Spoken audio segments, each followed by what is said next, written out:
জল রং করার সমস্ত সরঞ্জাম নিয়ে বসে পড়েছি। খাতা, রং, নর্মাল রং দিয়েছে, পেন্সিল, রাবার, কাপড় টুকরো, জলের জায়গা। আর জল রং করার সময় সমস্ত সরঞ্জাম এরকম নিয়ে বসবে তোমরা, তাহলে সুবিধা হবে। আর এই পটটাকে আঁকবো, ঠিক আছে। আর এইটা আমার কাছ থেকে 4 হাত দূরে রাখবো, 4 হাত দূরে রেখে আঁকবো। মাটির পাত্রটা এখানে বসিয়ে দিলাম, আর এখান থেকে 4 হাত দূরে আমি চলে এসেছি। এবার আঁকা শুরু করব।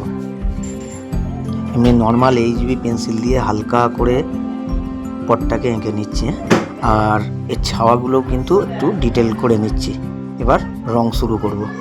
কমলা, খয়েরি আর কালো, এই 3টে রং ইউজ করে পুরো আঁকাটা করব। আর এখানে কমলা আর খয়েরি রংটা পাতলা একটা লেয়ার বা আস্তরণ আঁকার উপরে আমি চাপিয়ে দিচ্ছি। এর উপরে এবারে আস্তে আস্তে করে সিম্পলের উপরে ডিটেল করতে করতে যাব, তোমরাও দেখে করতে পারো।